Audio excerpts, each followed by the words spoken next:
fourth stimulus check. Is it going to happen? Well, it depends who you ask. We're going to know a lot more this week when President Biden addresses the nation on Wednesday, giving his reasons why we need to pass another stimulus bill. This stimulus bill is going to be the social infrastructure, so called by the White House, covering everything from child care enhancements to elderly care. All of the social infrastructure that keeps the nation going. And in there, we may see another round of stimulus payments. I'm going to tell you the very latest on what we know today and what we can expect later on this week, where we will know for certain. My name is Kevin Conway. I make personal finance videos and other stimulus news videos all the time. So please give a like to this video and share it with anybody that you think it might benefit. It would mean so much to me, and subscribe if you're not already. Now, let's get right into the very latest details. I'm curious to hear what you guys think. Comment below if you think there should be a fourth stimulus check. In order to know whether or not a stimulus check is going to be included in the next stimulus package and whether or not that stimulus package will even pass in the first place, it's very important to know how the political landscape is laid out. It seems right now that the Republicans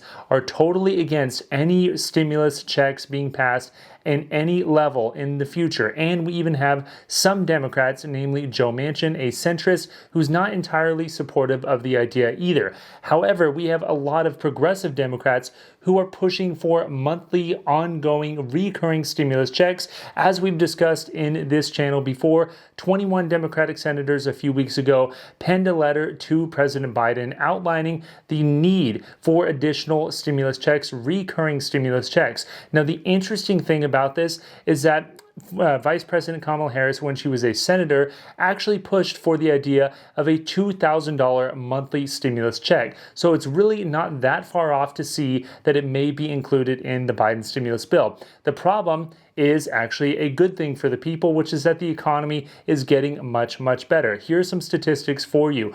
We know that initial jobless claims are just under 550,000 for the month of April, and that is significantly lower than the range of 700,000 to 900,000, which is basically the range that we've had since last fall. Unemployment is at 6% as of right now, and the economy grew at an estimated 5.5% on an annualized basis for the first quarter of the year, as compared to the beginning of the year when economists surveyed by the Wall Street Journal thought that we'd only grow by just over 2%. All of this is terrific if you are somebody who's looking to get a job. Job openings and job postings are now at record highs. We're hiring hundreds of thousands of people every single month here in the country, but it remains to be seen whether or not a stimulus check will be passed on the back of this economic data.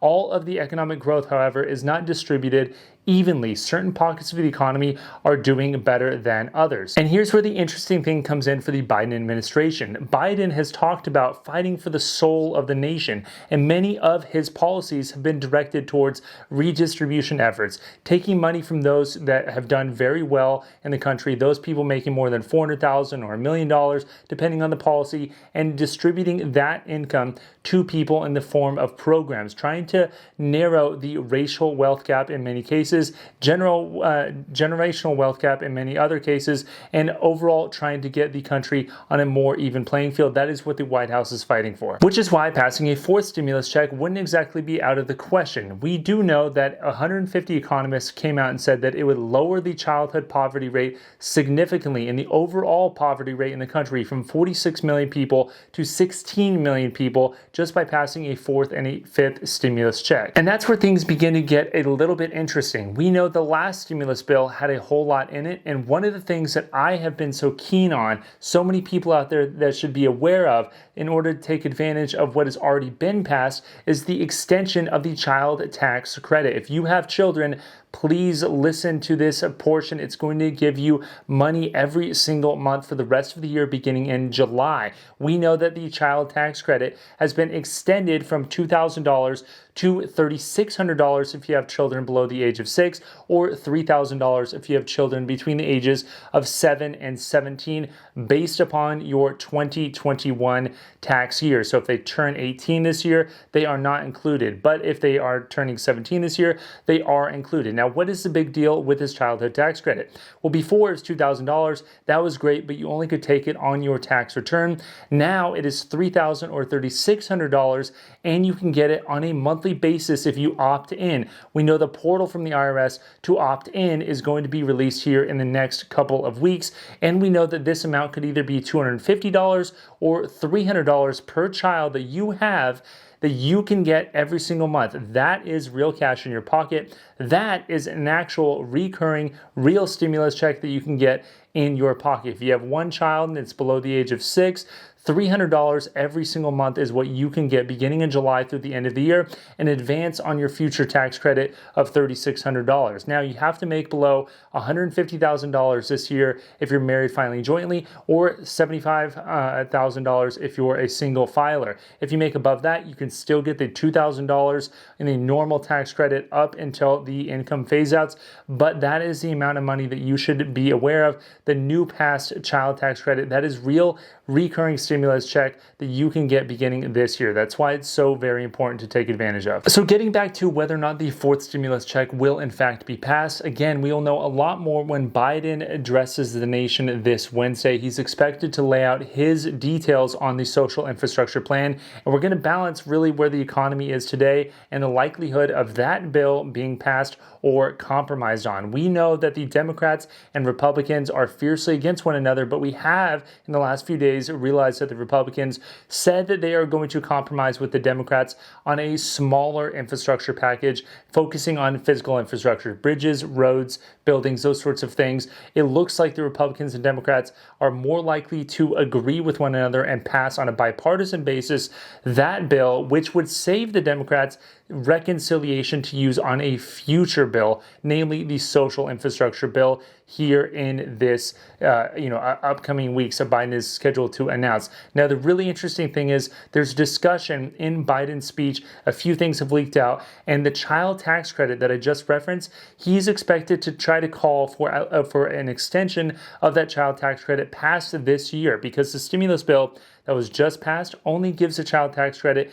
until the end of this year. He wants to extend it to 2025, which is interesting because that's after the next presidential election, which means it'll be an election issue. We do know that the child tax credit extension could reduce childhood poverty by 50%, according to certain economists, and that is why he's going to be pushing for it. Now, a few other random things that I thought you should know here in this video. We have Larry Kudlow, the former economic advisor for the Republican White House under President Trump, saying that our stimulus checks are actually stimulating China's economy, and that was a drawback, which is interesting because he was part of the administration that actually pushed for certain stimulus checks to actually be passed. It really depends on really what side of the aisle you fall on, whether or not you think what he's saying is true or false or hypocritical, but I just thought that was pretty interesting. We also know that the State Department has issued an 80% worldwide travel advisory to not travel to 80% of the countries in the world, which is astonishing,